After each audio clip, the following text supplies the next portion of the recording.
Hola, ¿qué tal? Yo soy Daniel García y aquí hay más consejos sobre redacción de autos y resolución.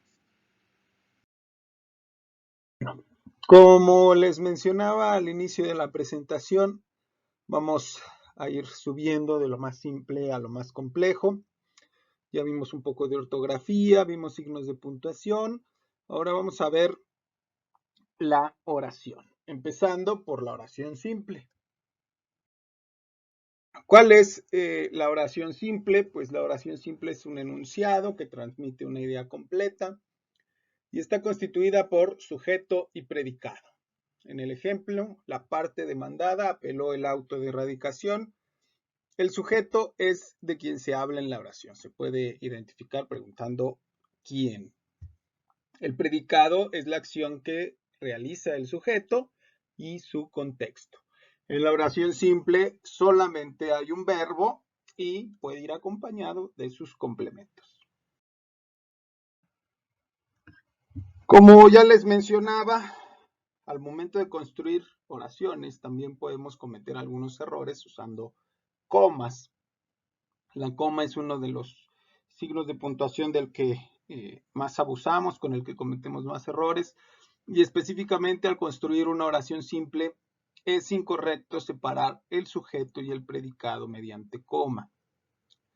En este caso, estos ejemplos, en este apartado es preciso señalar que el ilícito que se le imputa al encausado, coma, merece ser sancionado conforme lo prevén los numerales antes señalados.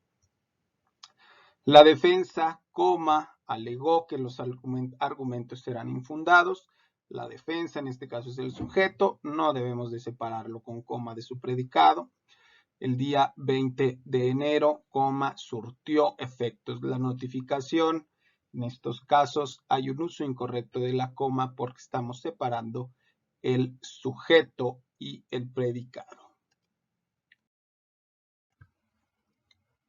¿Por qué es importante hablar sobre la oración, sobre cómo construir oraciones?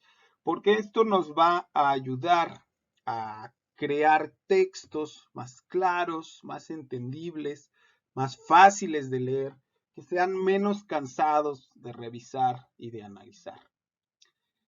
En las fuentes que ya les he dejado al inicio de la presentación, pues nos dicen en el manual de redacción que el orden de los componentes de la oración es lo que más contribuye a la coherencia de las ideas y que nuestra comprensión va a ser mayor si las oraciones están escritas en orden lógico, es decir, sujeto, verbo y después los complementos. Evidentemente esto puede cambiar, no es una regla que deba de seguirse a rajatabla. Conforme nosotros vamos evolucionando, tomando más experiencia, mayor conocimiento, podemos construir nuestras oraciones de distintas formas que siguen o podrían seguir siendo gramaticalmente o sintácticamente correctas.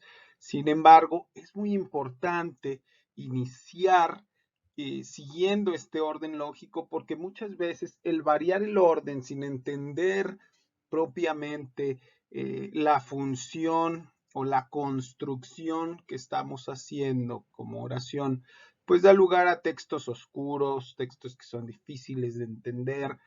Muchas veces nosotros, como somos quienes los han redactado, pues le podemos buscar el sentido, entender la idea que tratamos de transmitir, pero las demás personas que leen nuestros textos no van a comprender el mensaje en los términos en los que nosotros pretendemos expresarlo.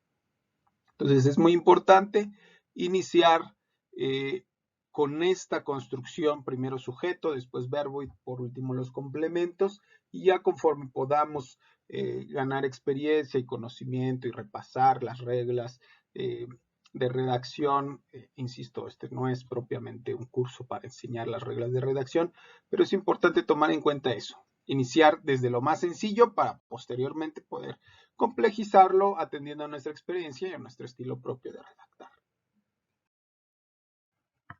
Bueno, ¿cuáles son los complementos? También identificados como los objetos del verbo en este caso.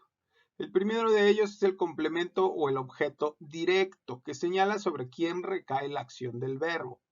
Indica también un objeto creado por la acción del verbo o un estímulo ligado a la percepción o un estado psicológico. Es un poquito complejo lo que tratamos de decir para identificar el objeto o el complemento directo, pero lo podemos ubicar rápidamente si logramos sustituirlo por los pronombres lo, los, la y las. Es decir, si en una oración podemos sustituir determinadas palabras por lo, los, la y las sin que pierda coherencia, podemos decir que ese es el objeto directo de la oración. Puede ir precedido por la preposición a.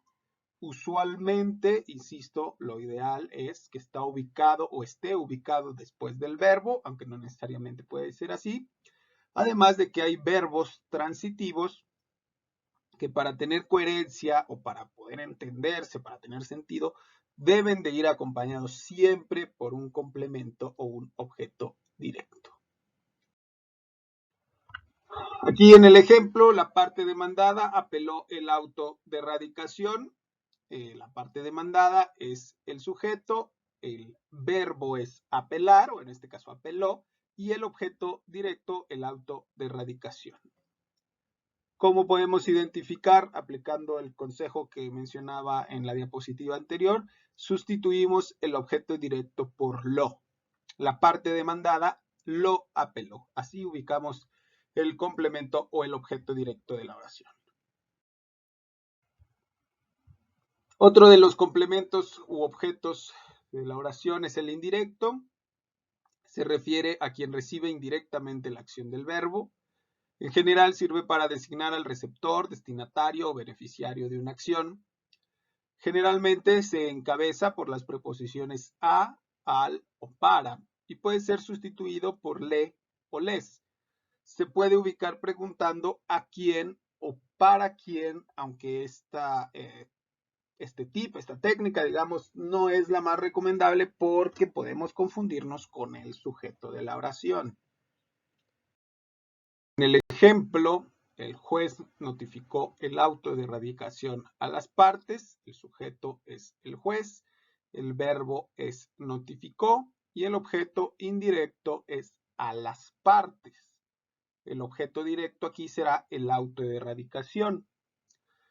En el caso del objeto indirecto, aplicando este consejo que les decía, podemos sustituirlo por les. El juez les notificó el auto de radicación y así habremos encontrado el objeto o el complemento indirecto.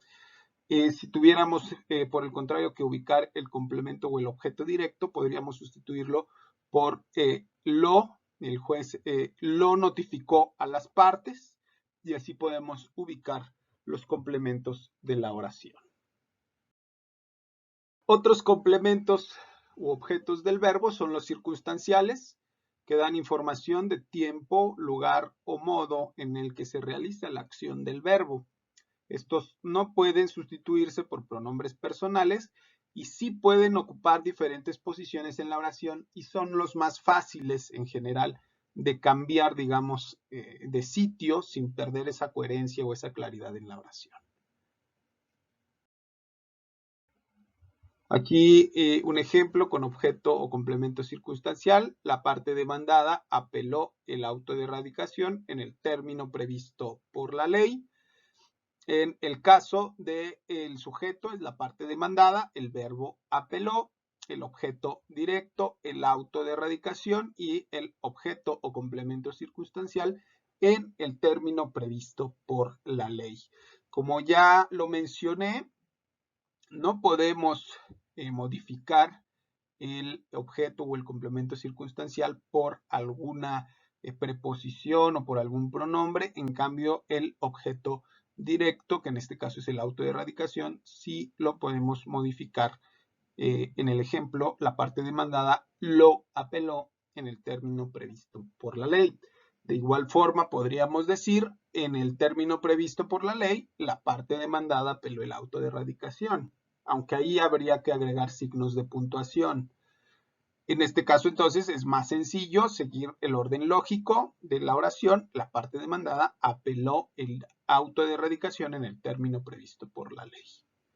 De igual forma, podríamos decir, el auto de erradicación fue apelado por la parte demandada en el término previsto por la ley y colocamos el objeto directo al principio, pero eso es una modificación que ya se desaconseja.